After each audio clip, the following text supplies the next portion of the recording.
చూస్తున్నారు. యుద్ధంపై ట్రంప్ కీలక ప్రకటన జారీ చేశారు. కొద్దిసేపటి క్రితం ఆయన తన ట్రూత్ ఖాతాలో పోస్ట్ చేయడం జరిగింది. 5 రోజుల పాటు యుద్ధానికి బ్రేక్ అంటూ కూడా ట్రంప్ చెప్పుకొచ్చారు.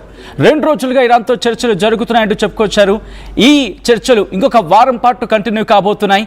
సో ఈ నేపథ్యంలో 5 రోజుల పాటు యుద్ధానికి బ్రేక్ ఇస్తున్నట్టు ట్రంప్ చెప్పుకొచ్చిన ఆ ట్వీట్ని, ఇన్ఫాక్ట్ ఆ ట్రూత్ పోస్ట్ మీరు చూడడం జరుగుతుంది RTV స్క్రీన్ మీద. ఇరాన్ విద్యుత్ కేంద్రాలు, ఎనర్జీ ఫెసిలిటీస్ మీద జరపాల్సిన అన్ని సైనిక దాడులు 5 రోజుల పాటు వాయిదా వేస్తున్నట్టు చెప్పుకొచ్చాడు ట్రంప్. ప్రస్తుతం జరుగుతున్న చర్చల విజయంపై, అంటే ప్రస్తుతం జరుగుతున్న డిస్కషన్స్ ఆ ప్రొడక్టివిటీపై బేస్ అయి ఉంటుంది ఇక నెక్స్ట్ జరిగే పరిస్థితులు లేదా నెక్స్ట్ జరిగే పరిణామాలన్నీ కూడా అంటూ కూడా ట్రంప్ చెప్పుకొచ్చిన సందర్భం. దానికి సంబంధించిన big breaking news, big development news మీరు చూడడం జరుగుతుంది RTV స్క్రీన్ మీద. ఒకసారి ఆ ట్రూత్ ఖాతాలో ఉన్న పోస్ట్ నేను మీకు చెప్పే ప్రయత్నం చేస్తున్నాను. మీరు చూస్తున్నారు ఆ పోస్ట్ని.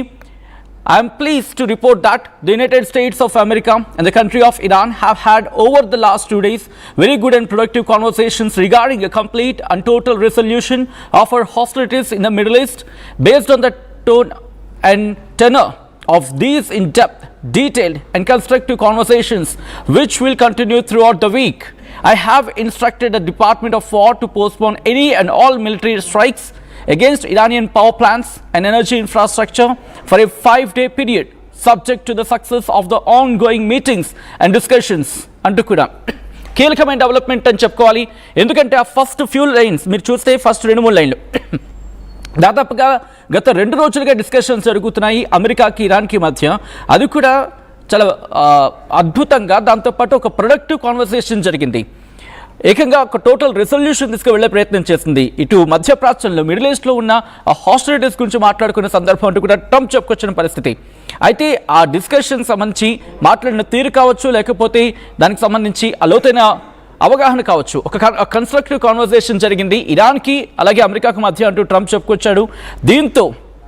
దీంతో which will continue through out the week అంటూ చెప్పుకొచ్చిన సందర్భం. And I have instructed the department of war to postpone any and all military strikes against Iranian power plants and energy infrastructure for a 5-day period. 5 రోజుల పాటు ఇరాన్కి సంబంధించి energy sector మీద కావచ్చు, energy infrastructure మీద కానీ, లేకపోతే వాళ్ళ పవర్ ప్లాంట్స్ మీద కానీ దాడి చేయొద్దు, ఎటువంటి సైనిక దాడులకు పాల్పడద్దు అంటూ కూడా తన డిపార్ట్మెంట్ ఆఫ్ వార్కి ఇన్స్ట్రక్ట్ చేసినట్టుగా ట్రంప్ చెప్పుకొచ్చాడు. 5 రోజుల పాటు వీటిని ఆపేయండి అంటూ కూడా డైరెక్షన్స్ ఇచ్చాడు, ఆదేశించాడు తన డిపార్ట్మెంట్ ఆఫ్ వార్కి అంటే అర్థం చేసుకోవచ్చు. దాంతోపాటు ఇంకా ఏమంటున్నాడు, subject to the success of the on going meetings and discussions అంటూ కూడా. అంటే ఇంకా డిస్కషన్స్ జరుగుతాయి, మరి ముఖ్యంగా వారం పాటు కంటిన్యూ కాబోతుందని చెప్పుకొచ్చిన సందర్భం. దీనికి సంబంధించి డీటెయిల్గా మాట్లాడుకునే ప్రయత్నం చేద్దాం. నా కొలీగ్ మనోజ్ జాయిన్ అవుతున్నారు అప్డేట్స్ అందించేందుకు. మనోజ్, ఎట్లా చూడాలి? ఎందుకంటే నిన్న మొన్న కూడా తాడోపేడ తేల్చేస్తా 48 గంటల వార్నింగ్ ఇచ్చిన ట్రంప్ సడన్గా యూటర్న్ తీసుకుని వెనకాల కారణం ఏమైండొచ్చు? ఎందుకంటే 2 రోజులు అన్నాడు, బట్ ఆ 2 రోజుల నుంచి డిస్కషన్స్ జరుగుతుంది అంటూ కూడా చెప్పుకొచ్చాడు. ఇక్కడ ట్రంప్ భయపడ్డాడు అనుకోవాలా, లేకపోతే డిస్కషన్స్ ఒకవేళ ఇంకా ఫలించలేదు కాబట్టి వార్నింగ్ లెక్కిచ్చాడు అనుకోవాలా? ఎలా చూడాలి? ముందుగా ఆ ట్వీట్ని ఎక్స్ప్లెయిన్ చేసే ప్రయత్నం చేద్దాం, ఆ తర్వాత ఎలా చూడొచ్చు అనేది ఒకసారి చెప్పే ప్రయత్నం చేద్దాం. To report that the United States of America and the country of Iran have had over the last 2 days very good and productive conversations regarding a complete and total resolution of our hostilities in the Middle East. అంటే ఆయన ఏం చెప్తున్నాడు? So Iran తో ఇక్కడ చర్చలు జరిగాయా? That the United states of America and Iran of country of Iran have had over the last 2 weeks.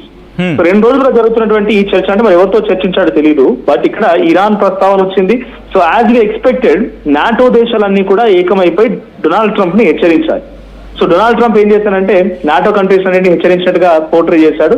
So మీరు ఎవరు రాకపోయినా పర్వాలేదు, నేను స్ట్రైట్ ఆఫ్ హార్మూజ్ ని ఒంటరిగానే ఛేదించగలుగుతాను, ఒంటరిగానే నేను స్ట్రైట్ ఆఫ్ హార్మూజ్ పైన పై చేయి సాధించి నేను ఆయిల్ ట్యాంకర్స్ ని, వెజల్స్ అన్ని కూడా ఒక ఫ్రీ పాసేజ్ ని క్రియేట్ చేయగలుగుతానని చెప్పుకొచ్చాడు. కానీ ఇక్కడ జరిగింది ఒరిజినల్గా ఏంటంటే డొనాల్డ్ ట్రంప్ జపాన్ ప్రధాని ఇద్దరు కలిసి భేటీ అవడం చూసాం. ఆ రోజు జపాన్ ఏం చేసింది, so we also support you for the release of straight of Hormuz, మేము స్ట్రైట్ ఆఫ్ హార్మూజ్ ని విడిపించడం కోసం మీతో పాటుగా వస్తామని చెప్పేటువంటి మాటని వాళ్ళు అనౌన్స్ చేశారు. కానీ నిజానికి జరిగింది, మీ ఒక్కరి వల్ల ఇంత పెద్ద మొత్తం నష్టపోతున్నాము. యూరోపియన్ యూనియన్స్ అన్ని కూడా ప్రతిదీ డీజిల్ పైన, ఆయిల్ పైన, ఈ గ్యాస్ పైన ఆధారపడాల్సిందే. ప్రపంచం మొత్తం ఎలా కదిలిందో మనం చూసాం. సో దానికి కారణం న్యూక్లియర్ వెపన్ అంటున్నారు. కానీ న్యూక్లియర్ వెపన్ ఇరాన్ దగ్గర ఉందా లేదా అనే కన్ఫర్మేషన్ ని మనం చూసినప్పుడు న్యూక్లియర్ వెపన్ వాళ్ళు ఇష్టం వచ్చినట్టుగా వాడుతారు కాబట్టి ఎలా పడితే అలా వాడితే ఇది గ్లోబల్ లెవెల్లో ఒక డిస్ట్రాక్షన్ కారణం అవుతుందని చెప్పి డొనాల్డ్ ట్రంప్ మొదటిగా 12 డే యుద్ధమైనా అంటే ఇజ్రాయెల్ అండ్ ఇరాన్ దాడి చేసుకున్న సమయంలో నతాన్స్ అనేటువంటి ప్రాంతంలో అమెరికా అధ్యక్షుడు డొనాల్డ్ ట్రంప్ డైరెక్ట్ గా వెళ్లి లాంచ్ చేసినటువంటి మిసైల్స్ చూసినా కూడా ఆ రోజుతో న్యూక్లియర్ వెపన్ మొత్తం నాశనం అయిపోయింది. ఆ తర్వాత ఇప్పుడు ఇరాన్ దగ్గర న్యూక్లియర్ వెపన్ ఉందా అనడానికి ఒక ప్రొడక్టివ్ ఒక ప్రూఫ్ అనేది డొనాల్డ్ ట్రంప్ దగ్గర లేకుండా పోయింది. ఇరాన్ చెప్తోంది, ఇరాన్ ఎక్కడ కూడా అనౌన్స్ చేయలేదు మన న్యూక్లియర్ ఉంది అని అనౌన్స్ చేయలేదు, అలా అని చెప్పి లేదు అని ఎక్కడ చెప్పలేదు. కానీ డొనాల్డ్ ట్రంప్ మాత్రం పదే న్యూక్లియర్ అంటూ దాడి చేస్తున్నాడు. కానీ ఆయన స్టేట్మెంట్ లో ఈ మధ్య కాలంలో యుద్ధం మరింతగా తీవ్రం అవుతున్న రోజుల నుంచి కూడా న్యూక్లియర్ అనే దానికంటే కూడా అక్కడ నా పరిపాలన ఉండాలి, నాది అప్పర్ హ్యాండ్ అవ్వాలి అనే రకంగా ఒక అహంకారపూరితమైనటువంటి మాటలే కనబడ్డాయి. I'm sorry this Donald Trump అంటే అమెరికా అధ్యక్షుని ఉద్దేశించి అహంకారం మాట్లాడడం తప్పేమో, బట్ డెఫినెట్ గా అది యూజ్ చేయాల్సిందే ఇక్కడ.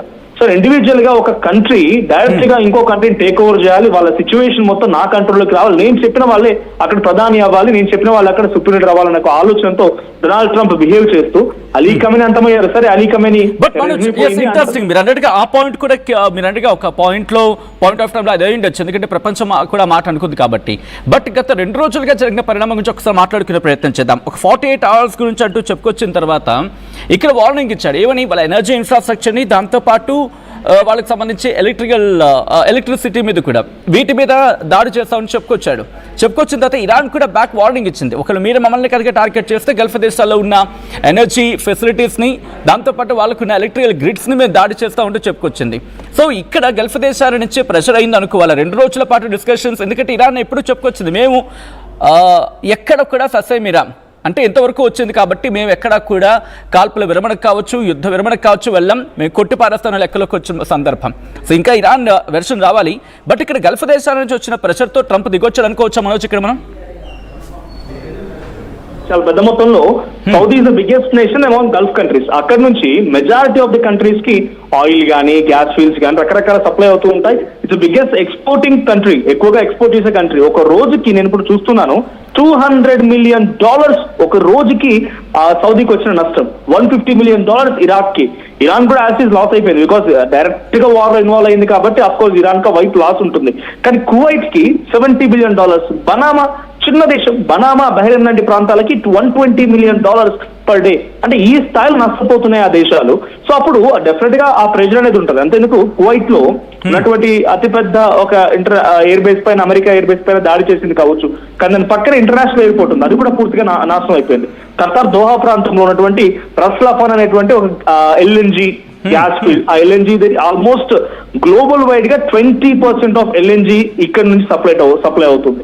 అంటే అది పూర్తిగా నాశనం అయిపోయింది. ఆల్మోస్ట్ ఆల్ దాన్ని రీకన్స్ట్రక్ట్ చేయడానికి 5 years ఆఫ్ టైం పడుతుంది.